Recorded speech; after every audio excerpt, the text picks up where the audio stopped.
नमस्कार मु प्रभात आपण मानक स्वागत करुच्ची आज गोटे नुआ एपिसोड को चलतु आज बुली जिबा केन्द्रापड़ा जिला आली ब्लॉक रो किला आली राजप्रसाद को यह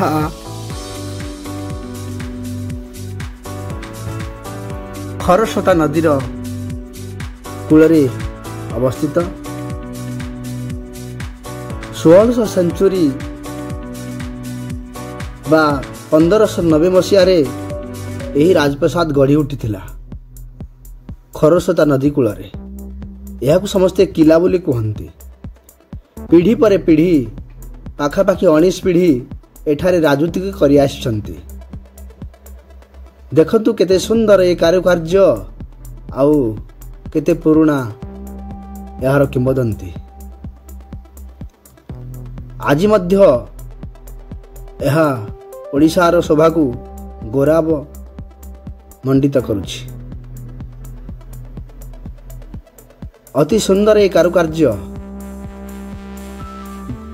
देखिला भलिया होइछि। आज मध्य बहुत पुरातन घर एठारे उपस्थित अछि। यह हेउछि लकर ता पाखरे आपण व्यवहृत सामग्री यह एंकर केते सुंदर यार कारुकार्य मन को मोहि निए। यह भीतर को गले या पाखरे थिबा शिव मंदिर को आमे देखिबा।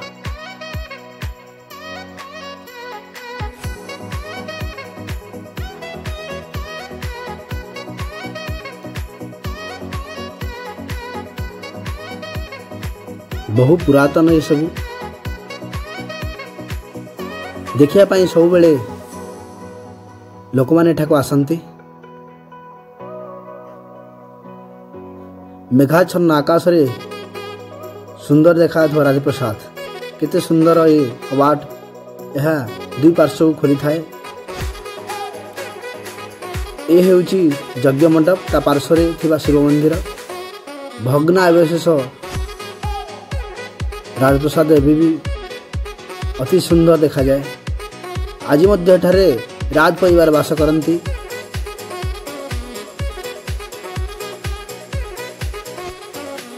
यह होची विमान एठारे भगवान को नहीं परिक्रमा करा जाए।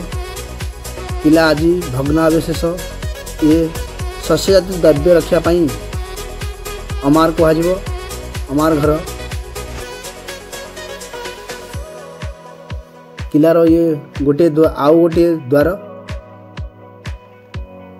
ता परे परे आमको तार मुखशाला बा गेट एवं मध्य एठारे लोक माने बसवास करती। राजा द्वारा परिचालित मंदिर लक्ष्मी बराह मंदिर एठारे लक्ष्मी आउ बराह एक सहित पूजा पाती। आउ तांको पाखरे अद्भुत पत्थर मध्य देखिया पाइबे।